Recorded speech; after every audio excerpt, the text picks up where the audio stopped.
everyone. I'm Christine Tulley, President and Executive Writing Coach at Defend, Publish, and Lead, and welcome to episode 186, Planning for a Teaching Intensive Fall Semester.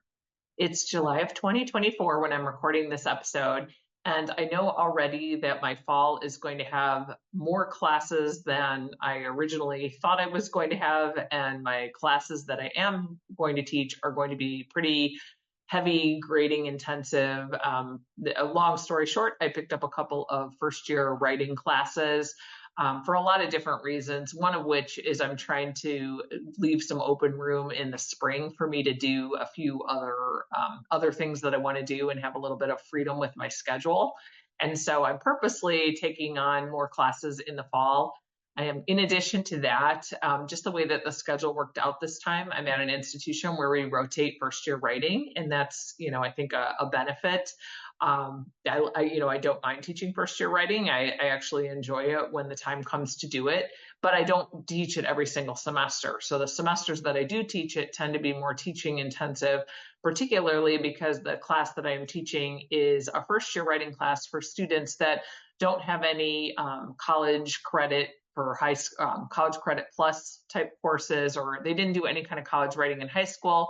And a lot of the students coming in tend to have some struggles with writing just from lots of different indicators that we take in the application process.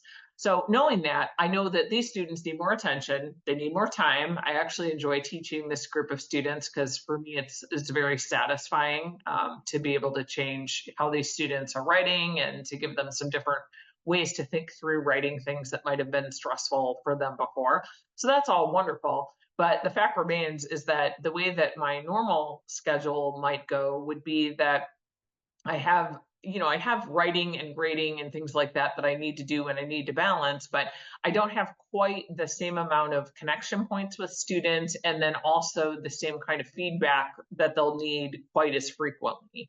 So when I'm defining a teaching intensive semester, for me, I'm essentially teaching 2 more classes than I normally do because I'm trying to make my spring a little bit easier for just a lot of different reasons. But also the classes that I picked up are some of the most time intensive teaching classes, and they require extra, office hour time with students. I definitely will be responding to more email with these students. And so knowing that there are things that I can do right now that will help me when I'm making some decisions about fall to manage my scholarly writing. And, one of the reasons I think this is important to think about ahead of time is to just make some quick, like broad-based decisions. So that way I know I have a plan going into the semester and I'm not always dumping out my scholarship because I have to prep for the next class or I have to grade the next thing or just because the teaching work is so intense. So this particular episode is kind of a broad overview. I am going to show in a workshop that we have coming up, which I'll put a link to in the show notes on fall semester planning. You can also get the recording if you happen to miss the day that we actually do it live, but you just want to get the recording. That link will be in the show notes as well.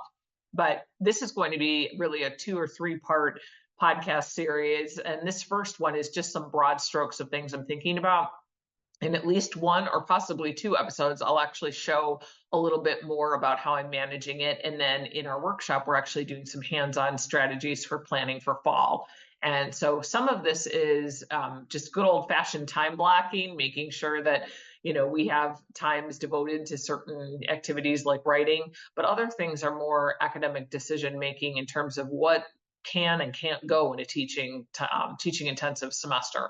So I'm just going to look at those broad strokes today in this episode with a couple of quick things. If you're looking at a teaching intensive fall semester coming up, these will be a couple of recommendations I'd have right now. The first thing that I'm going to do is I am going to put in all of my classes because this is something I do anyway, because obviously I can't, attend a meeting if I'm blocked out to go to class, but I want them in there sooner rather than later without anything else in there, like all of the other meetings that I might get scheduled into. And this is just so I can get a grip on what are these days going to look like. So once the fall semester starts in mid-August for me, does this mean that every Tuesday and Thursday I am booked from 9 a.m. to 9 p.m.? What is that day? What do the days that I have look like? The next thing that I'm going to look at once I have those blocked in is I also want to block out what times are the most open and appealing for writing. So this is something I do every semester. I always put in kind of my fixed obligations first. That's not new advice. And then I look at my best times for writing. But that's the very next move I'm going to make. And I do it in July because once everyone at the university has access to my calendar, and this may happen to some of you, I'm a faculty developer. I do administer our graduate program. There's a lot of meetings that I get invited to that once they show up on my calendar, it's not that I can't go to them or I can't decline them, but it's a lot easier if I already have that time blocked out, for the things that I need to do. So the next thing that I will do is I am going to block out some time for scholarly writing. But as noted in some of our previous episodes, I'm a big fan of making the commitment to how many hours do I actually want to write a week.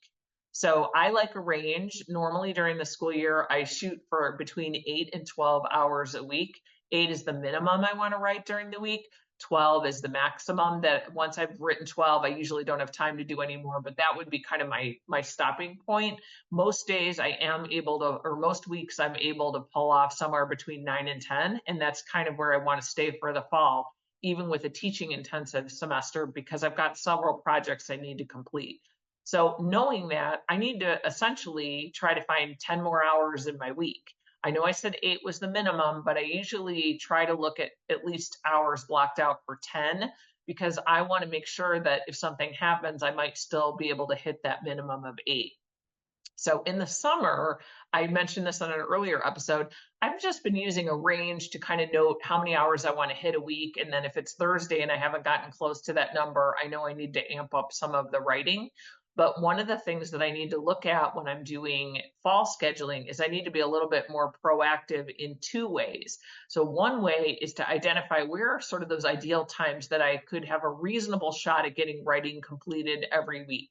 So for me, when I took a look at that, I teach very heavily on Tuesdays and Thursdays, and I have some meetings in the afternoon on Wednesday, just kind of a quick look at the schedule.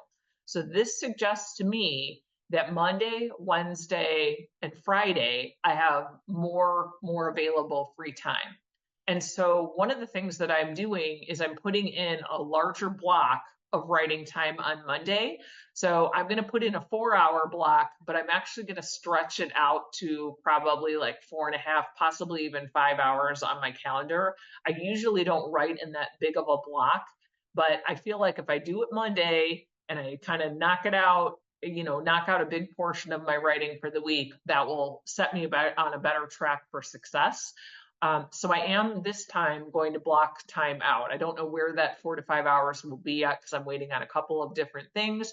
But most likely it'll come somewhere in the form of like 9 to 1:30 or 8:30 to 1 or something like that.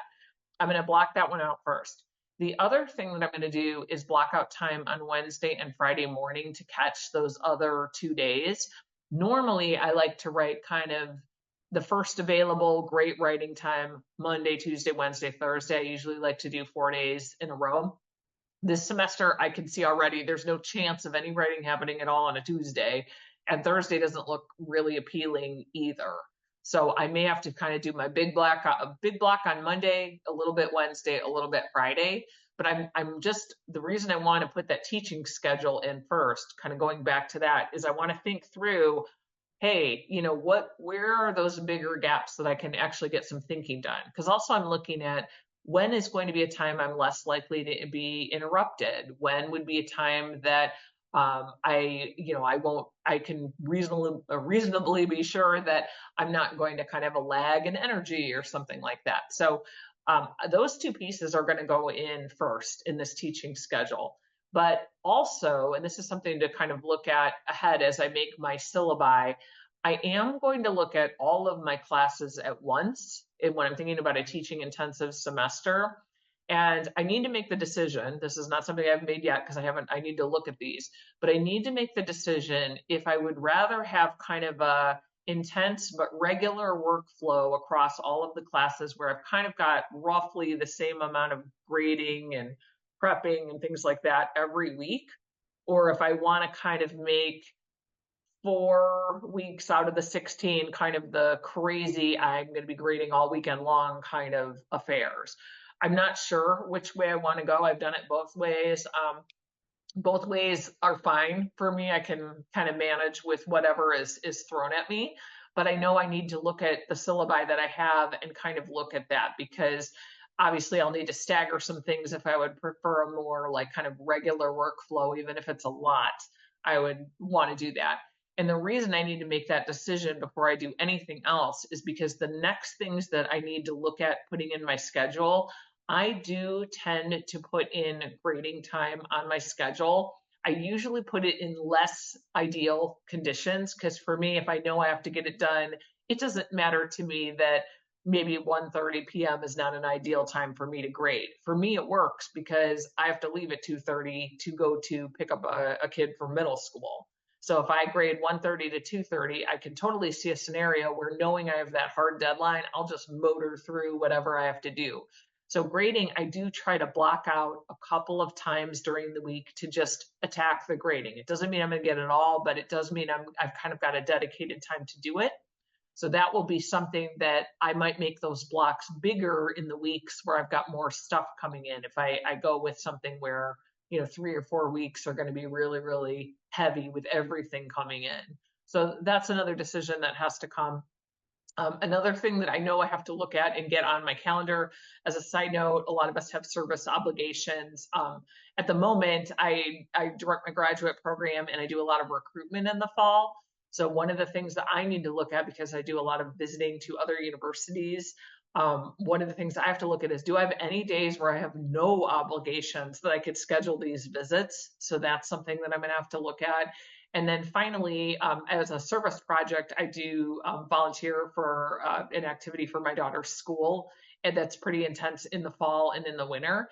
I need to get those days as soon as possible to kind of look at whatever nights might be more intense, because if I have some late nights, then, saying I'm going to write at 8 a.m., while theoretically possible, maybe I'm not going to be able to pull that off because I've got something else going on.